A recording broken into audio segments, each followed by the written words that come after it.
Y así comenzamos Biblia Fácil. Me alegra que tú puedas estar allí del otro lado de esta pantalla, como siempre con Biblia en mano y con una disposición y necesidad tremenda de poder aprender sobre la palabra de Dios. En un mundo lleno de tantas opiniones, la Biblia siempre tiene la última palabra.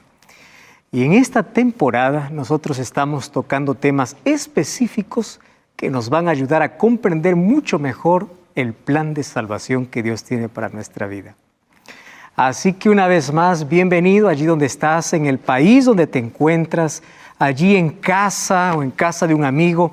Estamos listos para poder tomar la palabra de Dios. Y hoy yo quiero ofrecerte, como siempre, un regalo para ti. Se trata de este curso bíblico, Verdades, donde vas a encontrar 16 temas preciosos para comprender mejor el plan que Dios tiene para tu vida. Solicítalo a través de estudielabiblia.com, ya sea digital o ya sea en físico, o también enviando a nuestro WhatsApp tu pedido. Y aquí aparece el número de WhatsApp. Estamos listos entonces para abrir la palabra de Dios y como siempre, pedimos que Dios pueda guiarnos en su estudio a través de la oración. Vamos a orar. Querido Dios, estamos listos para abrir tu palabra, para encontrar en ella el mensaje que nuestro corazón necesita, porque nuestra mayor necesidad eres tú, y que tu palabra pueda iluminar hoy nuestra vida, pueda sacarnos de la oscuridad, pueda advertirnos del error, y que hoy podamos descubrir las estrategias del maligno, mas al descubrir sus estrategias podamos encontrar refugio en ti, y que tus promesas y tu palabra nos ayude para poder evitar el mal y para poder caminar contigo. Danos tu bendición en el nombre de Jesús. Amén. Muy bien, nuestro tema de hoy es el mal. ¿Cómo comenzó y cómo terminará? ¿Cuál fue su comienzo y cómo será su final?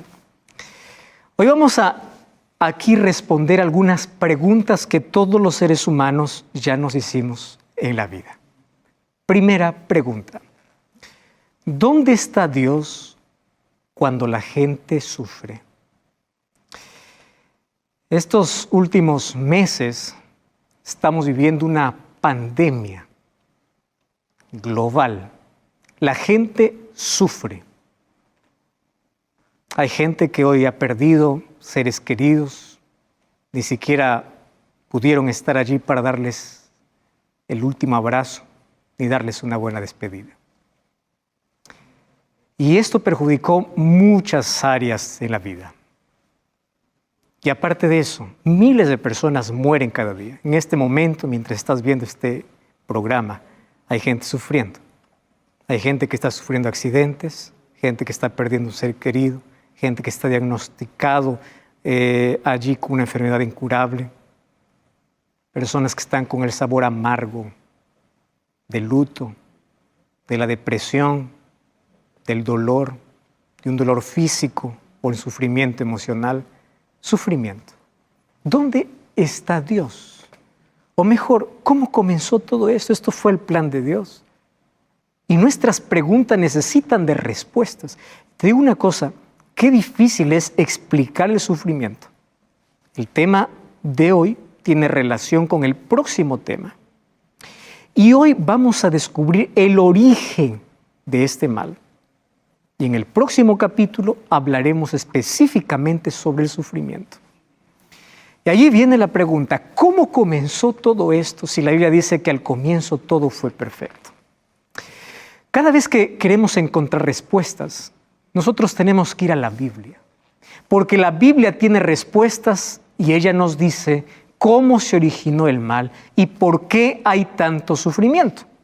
Por ejemplo, en la primera página de la Biblia encuentro un mundo perfecto y en la última página de la Biblia un mundo restaurado. En Génesis se encuentra el origen del mal y en Apocalipsis el mal terminado. O sea, la Biblia me presenta el paréntesis que se abrió cuando entró el pecado, el origen del dolor, pero también me presenta el origen del mal. ¿Por qué todo esto que estamos viviendo? Para eso nosotros tenemos que decir que la aparición del pecado, del mal en el universo, es un misterio. Pero hay cosas que nos han sido reveladas en la palabra de Dios. Y eso es lo que queremos descubrir. Por ejemplo, el mal no comenzó aquí en la tierra. El mal comenzó en el cielo. Y comenzó en un ángel creado perfecto. ¿Quién es ese ángel? Pero antes de ver quién es ese ángel, necesitamos ver quiénes son los ángeles. Nosotros ya en una temporada aquí de Biblia Fácil tenemos un tema específico de quiénes son los ángeles. No voy a repetir eso, pero voy a resumir algunas características principales de los ángeles. Por ejemplo, un ángel es un ser un poco más elevado que los seres humanos. No son iguales, tienen muchas diferencias, es un ser más elevado. El libro de Salmos capítulo 8, versículo 4 y 5, cuando habla acerca del ser humano y de los ángeles, dice, los hiciste un poco menor que los ángeles. O sea, los ángeles tienen son más elevados en diversas características, incluso como seres, más elevados que los seres humanos. Número 2. Ellos fueron creados para gozar de una íntima relación con Dios, así como el ser humano. El ser humano fue creado con un propósito, los ángeles también, con el propósito de adorar a Dios. Los ángeles poseen poder sobrenatural y son obedientes a Dios. El libro de Hebreos capítulo 1, versículo 14 dice que ellos son espíritus administradores y espíritus de poder que siempre están en este conflicto, en esta lucha entre el bien y el mal. O sea, ellos tienen poder, lo que el ser humano no tiene. Otra cosa es que ellos pueden formar o ellos pueden tomar forma humana. Ellos son seres espirituales, más pueden formar o tomar la forma humana. Cuando se presentaron, por ejemplo, a Abraham, se presentaron como dos viajeros. Cuando se presentaron a Lot, también. Entonces, los ángeles, para comunicarse con el ser humano, pueden tomar la forma humana. Otro aspecto importante acerca de los ángeles es que ellos gozan de libertad y voluntad para servir a Dios. Ellos no fueron creados como robots. Toda la creación de Dios, cuando se habla de seres espirituales o seres humanos, Dios les dio esas dos características, creados con libertad. Entonces, el ser humano fue creado libre y los ángeles también fueron creados libres. Ahora, es interesante que entre todos los ángeles que Dios creó, hubo un ángel que usó mal su libertad. Y a la libertad lo convirtió en libertinaje, en una vida sin reglas. Porque el cielo es un lugar de orden. Y en el cielo estaba la ley de Dios, que es la base de su gobierno, para mantener la armonía. Uno de los ángeles se rebeló. Uno de los ángeles usó mal su libertad. ¿Y qué cosa hizo? Contaminó todo el cielo. Primero él se contaminó y luego empezó a contaminar el cielo. Y él quiso una vida independiente de Dios. Y allí se originó el pecado. Si tú te das cuenta cómo se origina el pecado, se origina de una manera simple, independencia de Dios. Y ahora vamos a ver algunas características de cómo comenzó el pecado. Satanás, o como hoy lo conocemos, que un día fue un ángel, su nombre era Luzbel o Lucifer, ángel de luz. Él no mató, él no robó, él no hizo cosas que nosotros aquí nos escandalizamos y llamamos pecado. Y es pecado. Sin embargo, pecado tiene su raíz en algo, independencia de Dios. Y al independizarse de Dios, tú empiezas a quebrar toda la ley de Dios. O sea, romper la ley de Dios es el resultado de una vida independiente.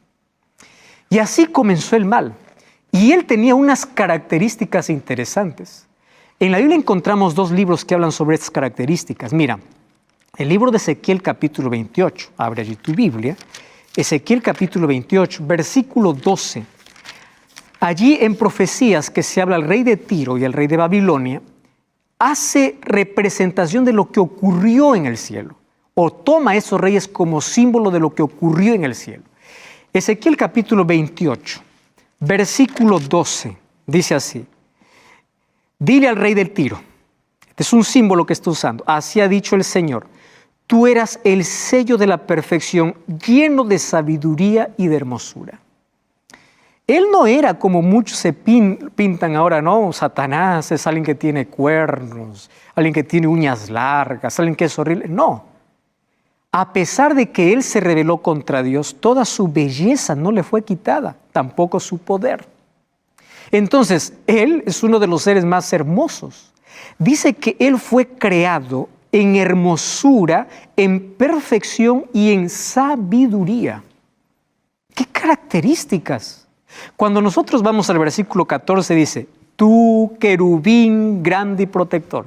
Por eso sabemos de que no está hablando el rey de Tiro, sino que está usando la figura del rey de Tiro para hablar acerca de lo que ocurrió en el cielo. Dice, tú querubín protector, yo te puse en el santo monte de Dios, ahí estuviste y en medio de las piedras de fuego te paseabas. Está hablando acerca del santuario celestial. Allí estaba este querubín protector. El versículo 15 dice, perfecto eras en todos tus caminos desde el día que fuiste creado hasta que se halló en ti maldad. Era perfecto. Dios no creó a Satanás. Dios creó ángeles libres. Uno de ellos usó mal su libertad. Versículo 17. Se enalteció tu corazón a causa de tu hermosura y te corrompiste a causa de tu sabiduría y esplendor. Te arrojaré por tierra, delante de los reyes te pondré para que miren en ti. Ezequiel capítulo 28 me da 3 características. Lleno de hermosura y sabiduría, querubín protector. ¿Qué cosa protegía? Recordemos que los querubines están en la presencia de Dios y protegen, ¿qué cosa? La ley de Dios. Por eso es que Satanás siempre odia la ley de Dios. Él un día estuvo allí como querubín protector. La palabra hebrea es la palabra soquek, alguien que protege la ley. Ahora, la tercera característica es que él fue creado perfecto. Perfecto. Cuando vamos al libro de Isaías, capítulo 14, versículo 2, encontramos la razón por la cual el pecado entró en su corazón. Dice allí, ¿cómo caíste del cielo, oh lucero, hijo de la mañana? Ese era el nombre de Luzbel. Lucero, hijo de la mañana. Eso significaba su nombre. Lucero, hijo de la mañana. Cortado fuiste por tierra, tú que decías en tu corazón, subiré al cielo junto a las estrellas de Dios, levantaré mi trono, subiré a las alturas y seré semejante al Altísimo. Ese fue el problema. ¿Cuál fue su problema? Orgullo, envidia, egoísmo. Eso corrompieron su carácter. Y estas cosas él intenta colocarle en el corazón del ser humano. ¿Por qué el ser humano se pierde? Orgullo, envidia, egoísmo. Porque así comenzó en el corazón de este querubín. ¿Quién es un querubín? Mira, el libro de Isaías capítulo 37, versículo 16, dice que los querubines tienen una posición privilegiada en el cielo. Dice allí, Jehová de los ejércitos, Dios de Israel, que moras entre los querubines. O sea, un querubín es una posición privilegiada entre los ángeles. Ezequiel dice que él tenía gloria. Por eso es que la iniquidad apareció como un misterio. Él deseaba el poder y la posición de Cristo, pero no su carácter. Y se rebeló contra su gobierno y se tornó en adversario. Y allí comenzó la primera pandemia en el universo, la pandemia de descontento, porque él empezó a sembrar ese espíritu en todos los ángeles. Y la tercera parte de ángeles fue contaminado por esta pandemia de pecado. Entonces Dios tuvo que hacer algo para que no pueda continuar contaminando esta plaga, esta enfermedad. ¿Qué cosa hizo Dios? Tuvo que cortar, tuvo que eliminar, tuvo que sacar del cielo a él y a todos los que ya estaban infectados. Y así comenzó, como un misterio. ¿Cómo apareció eso en el corazón de este querubín? No lo sabemos. Entonces Apocalipsis 12 nos revela qué sucedió. Versículo 7 dice así, hubo una batalla en el cielo, Miguel y sus ángeles luchaban contra el dragón, luchaba el dragón y sus ángeles, pero no prevalecieron, ni se halló lugar para ellos en el cielo, y fue lanzado, echado fuera el dragón, la serpiente antigua que se llama Diablo y Satanás, el cual engaña, porque esa es su especialidad. Si él pudo engañar a los ángeles, imagínate al ser humano cómo lo engaña. engaña al mundo entero, fue arrojado a la tierra y sus ángeles fueron arrojados con él. Después de una batalla, esa batalla no fue una batalla nuclear, no fue una batalla de armas de fuego, fue una batalla verbal. Y finalmente tuvo que ser arrojado por el poder de la palabra de Dios. Ya no se halló para ellos lugar. Ahora, para que él pueda ser arrojado, tuvo que tener varias oportunidades para que él se arrepienta, pero él no se arrepintió. Y allí viene la pregunta, ¿por qué Dios mejor no lo destruyó? Tú ya te has hecho esa pregunta.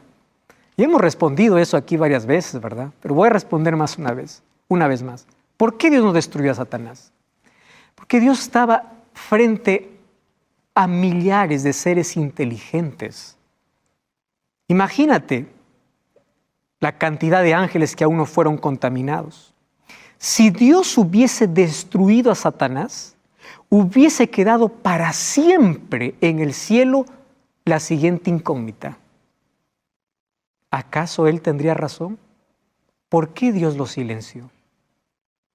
Quizás tenía razón, porque él difamó el carácter de Dios. Y el carácter de Dios no puede ser distorsionado ni difamado. Por eso Dios permitió que en el tiempo Satanás revele su verdadero carácter. Y para que sea reivindicado el carácter de Dios, dejó que el mal prospere, para que el universo pueda ver que Dios es justo. Pero el universo también estaba a la expectativa de cómo Dios iba a tratar el pecado. Y esto rompió la armonía en el universo. Ahora fíjate lo que sucede. Cuando fue arrojado, Dios había creado aquí a la primera pareja, Adán y Eva, hechos a su imagen y semejanza. Dios los advirtió. Los ángeles de parte de Dios le advirtieron a Adán y Eva. Ellos eran conscientes, ellos sabían, por eso el pecado fue una elección aquí en la tierra. Ellos conocían lo que había sucedido. Por eso en Génesis capítulo 2, versículo 17, Dios les advierte y dice, por favor, hay una sola manera de que ustedes puedan ser engañados por él. No se acerquen a ese árbol. No se acerquen. Hay un árbol del conocimiento del bien y del mal. Y ahí viene la pregunta, ¿y por qué Dios colocó esa prueba? ¿Acaso Dios no pudo haber evitado la prueba? Por una razón. Para probar su libertad. ¿Cómo tú pruebas que eres libre si no tienes dos opciones? Yo no te puedo decir, tú eres libre para elegir entre rojo y rojo. No hay manera. Pero si yo te digo, tú eres libre para elegir entre rojo y blanco, ahora tú eliges. ¿Me entiendes? Entonces Dios colocó una pequeña prueba de lealtad, de fidelidad. Si ellos pasaban esa prueba, ellos serían unidos a la familia celestial. Y la pequeña prueba era, no se acerquen a ese árbol, porque allí es el único lugar donde Satanás puede tentarte. Hoy Dios te dice a ti, no te acerques al lugar donde tú sabes que caes. Cuando tú entras en el terreno del diablo, el diablo conoce su terreno y él te va a vencer. Pero ahí viene la desobediencia. Primero desobedecieron la voz de Dios. Se acercaron donde no debían. Y allí, ¿quién apareció? No apareció el diablo, porque el diablo es cobarde desde un comienzo. Nunca da la cara. El diablo cuando quiere destruir, él coloca siempre una cara bonita. Y él siempre se esconde, se disfraza. Tomó el animal más lindo de la creación. No, la serpiente no es como hoy vemos. Hoy la serpiente así porque fue maldecida por Dios. Ahora se arrastra, antes volaba. Hoy come polvo. Antes volaba. Era el animal perfecto. Y una serpiente comienza a hablar y le dice, mira, yo siendo animal hablo. Imagínate tú, siendo una persona inteligente que hablas, te vas a convertir en Dios. Fíjate lo que sucede. La misma filosofía por la cual Satanás fue arrojado del cielo fue la misma filosofía que aceptó Adán y Eva y fue arrojado del jardín del Edén. ¿Entiendes? Ser como dioses. Vivir independiente de Dios, porque eso es pecado. Sepárate de Dios. Y el ser humano separado de Dios puede hacer las peores cosas. Tú no sabes hasta dónde es capaz de llegar el ser humano lejos de Dios. Eso es lo que hace. Ahora, Satanás se disfrazó. Y cuando vamos a Génesis capítulo 3, tú puedes leer allí, por favor, versículo 1 hasta el versículo 6. Allí dice, la serpiente era astuta, apareció y le dice, con que Dios ha dicho.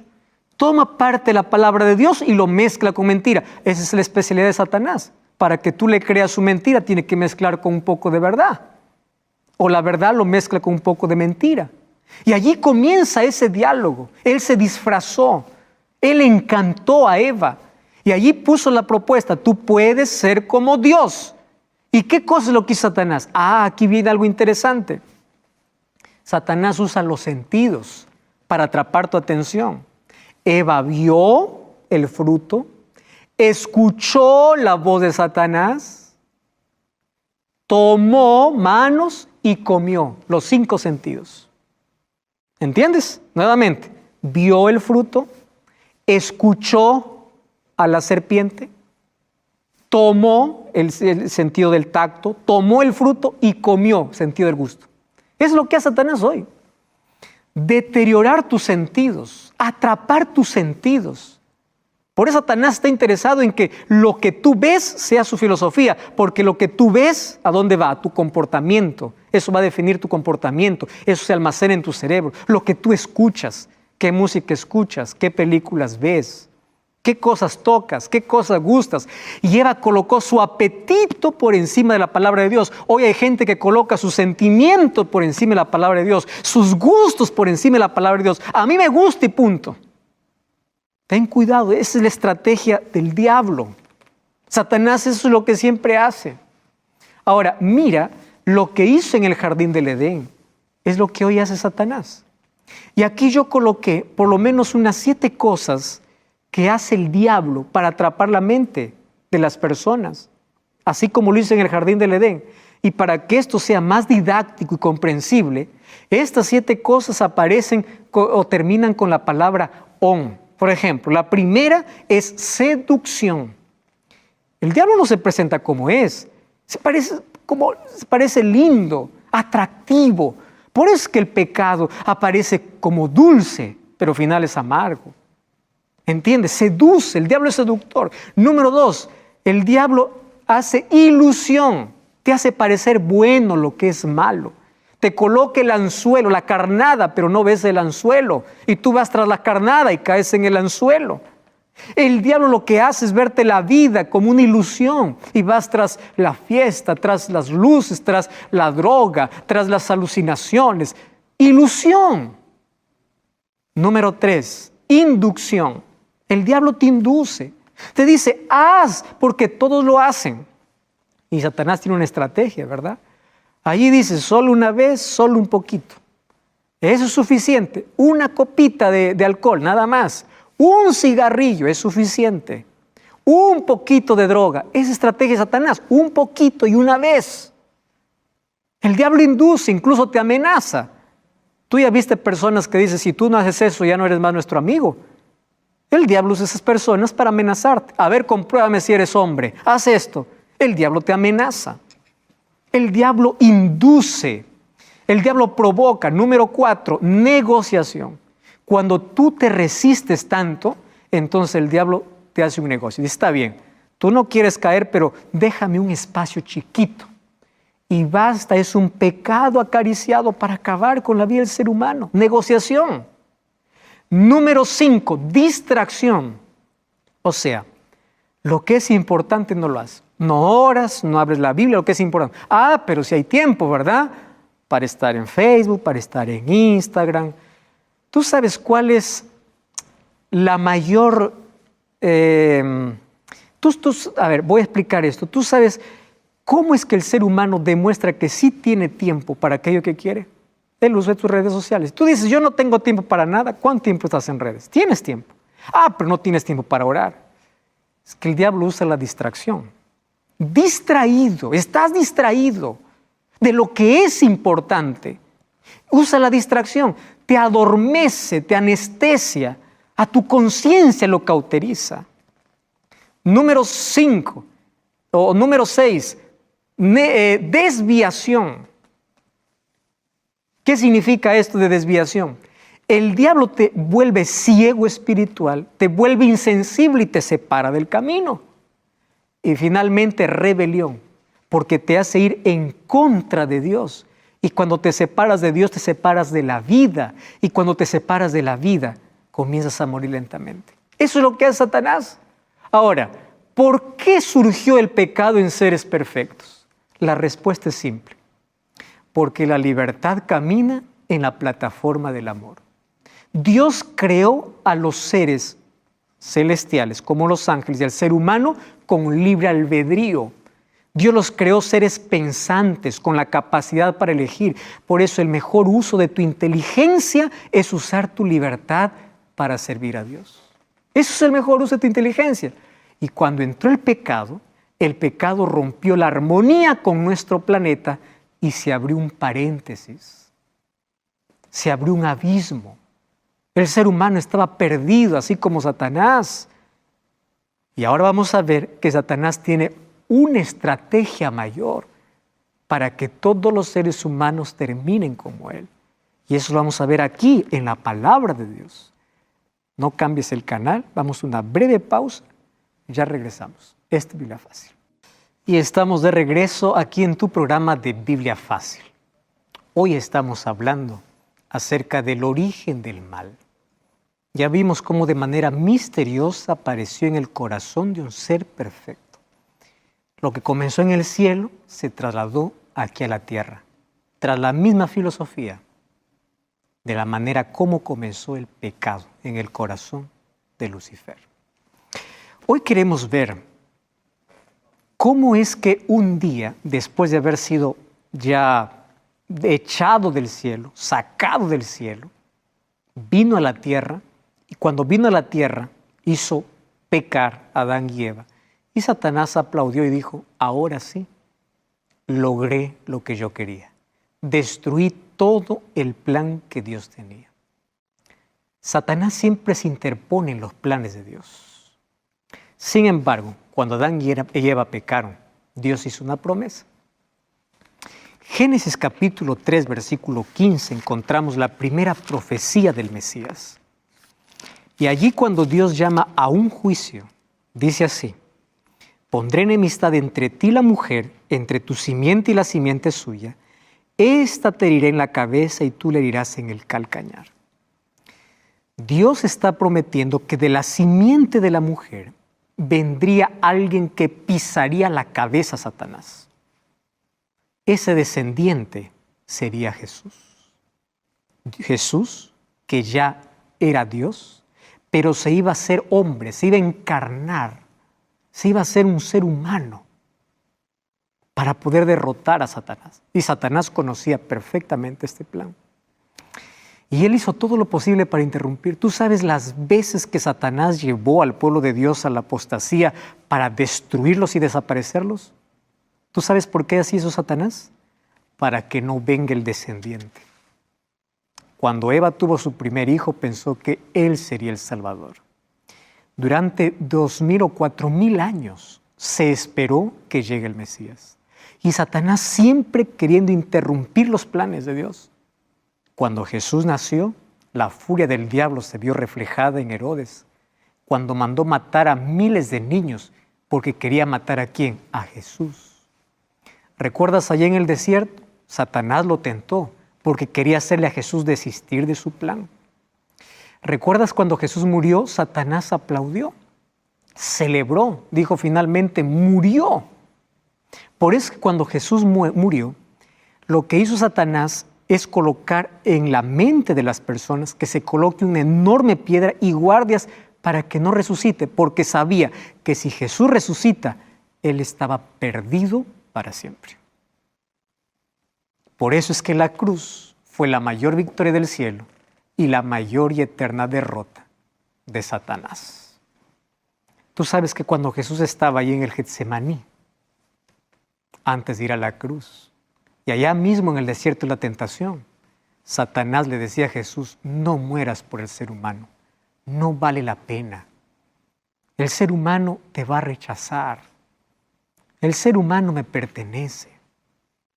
A Jesús, sabiendo aún que la mayoría lo rechazaría, él murió. y de esa manera nos rescató. Viene la pregunta, ¿qué hace ahora Satanás? ¿Qué cosa es lo que hoy está haciendo?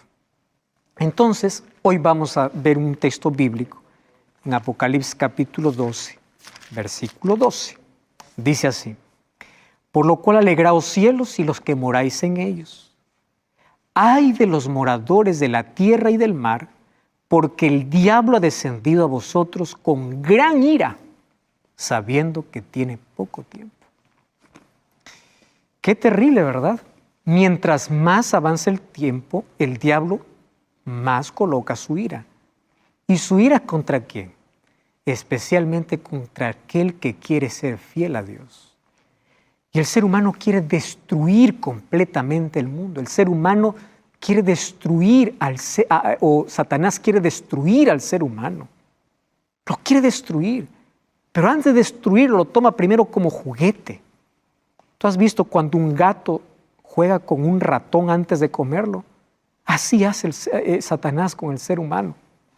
Y hoy vamos a descubrir en la Biblia cómo él tiene algunas estrategias. Primero, ¿cómo lo destruye? Llenando su corazón de mentira, de engaño. Juan 8:44 dice que él es el padre de la mentira. Él engaña, pero no solo engaña, él persigue. En Apocalipsis 12 encontramos que persiguió a Jesús, persiguió a la iglesia en la Edad Media. ¿Recuerdas la Santa Inquisición? Persiguió a fieles cristianos y volverá a perseguir en este tiempo del fin. Número 2, Satanás cita la Biblia de manera errónea. Lo citó a Jesús mismo en el desierto. Porque escrito está, le dijo Satanás. Pero lo citó erróneamente. Y hoy Satanás incluso está detrás de púlpitos de grandes iglesias, haciendo que sus líderes puedan citar la Biblia de manera errónea. Por eso ya vimos en el programa anterior, sé cuidadoso al leer la palabra de Dios. Anda a comprobar si realmente eso dice la palabra de Dios. No te contentes con un sermón que escuchas. Comprueba, lee. Aquí nosotros te presentamos cientos de textos para que tú compruebes lo que dice la palabra de Dios. Otra cosa, Satanás acusa falsamente. Y a mí me preocupa que aquellos que siempre están criticando y acusando a sus hermanos, detrás de ellos está Satanás. Porque él es el acusador por excelencia. Apocalipsis 12:10 dice, ya no está aquí, fue lanzado fuera el que acusaba. No te pongas de parte de Satanás. Si tienes que corregir, anda, habla solas, con amor, ora con él, en privado, no en público. Porque si no te conviertes en un instrumento de Satanás. ¿Cómo Satanás acusa? Usando seres humanos. Ten cuidado con eso. Otra cosa, lo que hace Satanás, coloca trampas para que el ser humano caiga sin darse cuenta.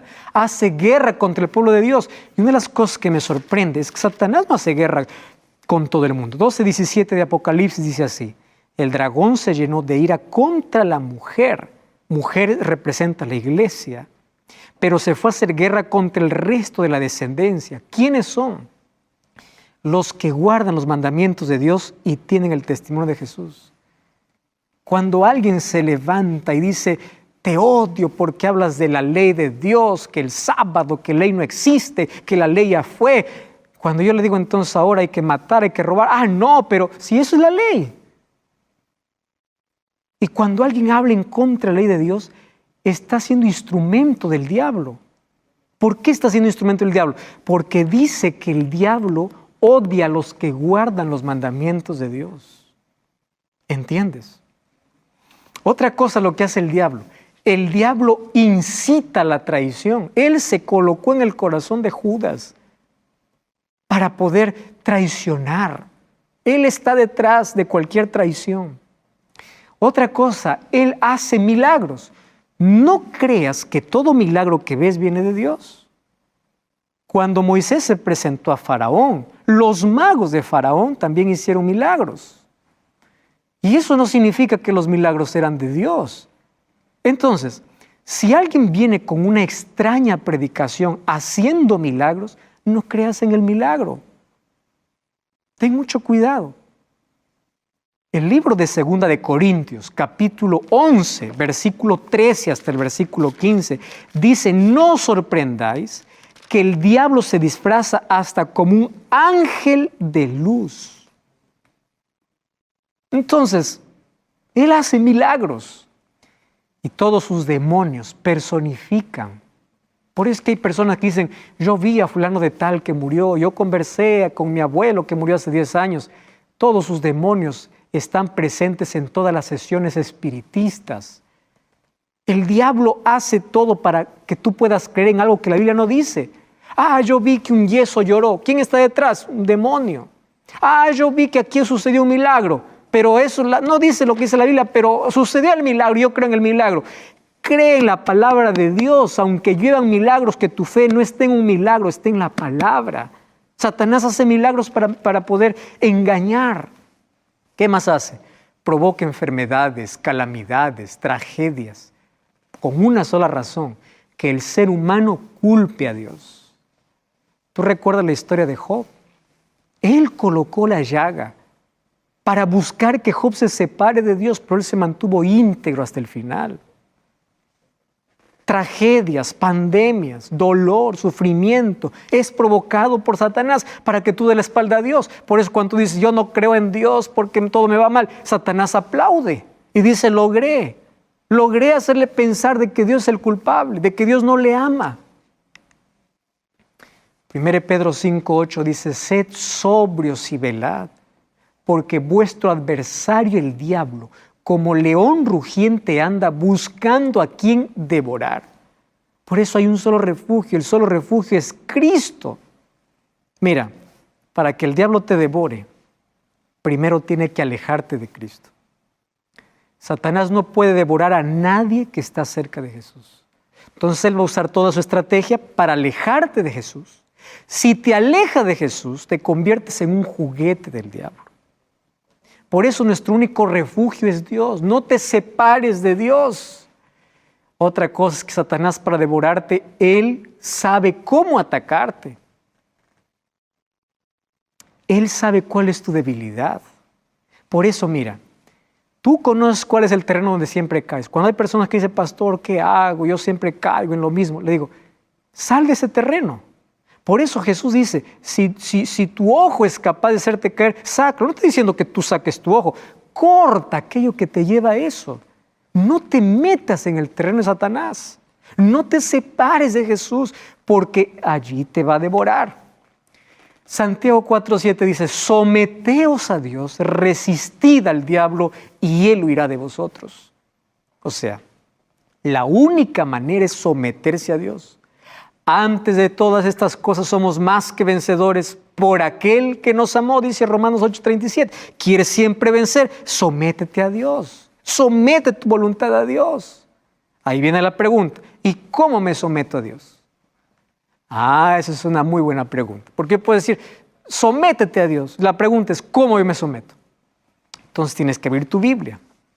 Mira, Efesios 6:11 y 12. Vestíos de toda la armadura de Dios. Abre tu Biblia. ¿Qué dice allí? Para que podamos estar firmes contra las acechanzas del diablo. Versículo 12. Porque no tenemos lucha contra sangre y carne, sino contra principados, potestades, gobernadores de tinieblas, huestes espirituales de maldad en las regiones celestes. ¿Ves cómo el diablo tiene una estructura firme? ¿Ves cómo el diablo está tan organizado para hacer caer el ser humano? Nuestra lucha no es contra sangre y carne, no es contra otro ser humano, es contra principados y potestades. ¿Cómo entonces podemos vencer? Muy bien, Efesios capítulo 6, tienes que continuar leyendo. Versículo 13, allí mira, abre tu Biblia, Efesios capítulo 6, versículo 13. Dice así: por tanto, tomad toda la armadura de Dios para que podáis resistir en el día malo y habiendo acabado, estad firmes. Ceñidos vuestros lomos con la verdad, vestidos con la coraza de justicia, calzados los pies con el evangelio. Tomad el escudo de la fe para que podáis apagar los dardos del enemigo. Tomad el yelmo de la salvación, la espada del Espíritu, que es la palabra de Dios, orando en todo tiempo, con súplica Entonces, ¿cómo me someto a Dios? Tomando una armadura que Dios me ha dejado. ¿Cómo es esa armadura? No es literal, es espiritual. ¿Cuál es el escudo que te protege de los dardos? Tú sabes que antes las flechas eran mandadas con dardos, con fuego. Entonces, si la flecha no atravesaba, el fuego te quemaba. Entonces, ¿cómo te proteges? La fe. Pastor, ¿y cómo hago que mi fe crezca? La fe viene por el oír y oír la palabra de Dios, dice Romanos 17. Tienes que tomar la coraza de justicia, que es Cristo, el yelmo de la salvación.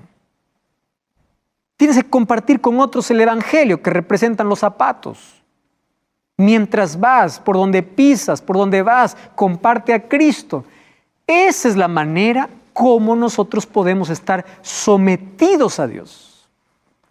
Y es interesante ahí el texto que dice que debemos tomar la espada del Espíritu, que es la palabra de Dios. Tú no puedes vencer al diablo con conocimiento, con filosofía, con tu estudio, con tus títulos. No, con la palabra de Dios. Pero también dice orando en todo tiempo. Tú sabes que ante la oración ferviente, el ejército de Satanás tiembla. ¿Quieres hacer temblar a Satanás? Ponte de rodillas todos los días delante de Dios. Dice que Satanás aumenta sus mentiras porque sabe que le falta poco tiempo. Y yo quiero hablarte hoy con todo mi corazón. Mira cómo hace Satanás hoy. Satanás hace creer al ser humano que tiene mucho tiempo. Hace algunos años escuché una historia de alguien que soñó que Satanás hizo una comitiva allí con todos sus demonios. Y allí decía, ¿cómo puedo hacer para que el ser humano esté perdido para siempre? Uno dice, mira, la mejor manera que el ser humano se pierda es colocando la incredulidad y el ateísmo. Vamos a decirle que Dios no existe. Y él dice, mira, hay tantas evidencias que Dios existe. Pero bueno, por ahí algunos van a creer. Otro dice, mira, lo importante no es que crean o no crean en Dios. Vamos a decirle que vivan la vida como quieran, que disfruten, que la vida es una sola. Le dice, eso puede dar mejor resultado. Pero ya aparece un tercero y dice, yo tengo la mejor estrategia. Y la mejor estrategia es que vamos a decir al mundo, cree en Dios. Puedes ir a la iglesia, puedes desarrollar un curso bíblico, puedes hacer todo lo que quieras. Pero cuando va a tomar su decisión por Jesús, 3 palabras le vamos a decir. ¿Cuáles son las 3 palabras? No te apures. Y hay tanta gente postergando su decisión por Jesús. No te apures. Tú ya conoces. No te apures, te dice el diablo. Mira cómo vive el otro cristiano. No te apures, tranquilo, hay calma. ¿Y por qué el diablo dice no te apures? Porque hay 3 momentos en los cuales el ser humano se puede perder. ¿Sabes cuál es el primer momento? Cuando el pecado te vuelve insensible. ¿Qué significa insensible? Tú ya no tienes conciencia de pecado. Eso se llama pecado contra el Espíritu Santo. Si algunos días recibí un mensaje a mis redes sociales de una persona desesperada, diciéndome así, pastor, yo estoy perdido. Usted no sabe las cosas que cometí. He cometido aborto. Yo ya me he cortado varias veces el brazo. Quise matarme. Hice daño a las personas. Yo estoy perdido. Yo creo que Dios no me puede perdonar. Usted no sabe las cosas terribles que hice en mi vida. Y la respuesta fue simple. Mira, si aún tienes conciencia de pecado, tienes perdón. ¿Cuándo no hay perdón? Cuando no hay conciencia de pecado. Porque si tú no reconoces tu condición, no hay arrepentimiento.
Si no hay arrepentimiento, no hay perdón. Y si no hay perdón, no hay salvación. Mientras tú reconozcas que eres pecador, que eres miserable, mientras tú tengas arrepentimiento, hay perdón.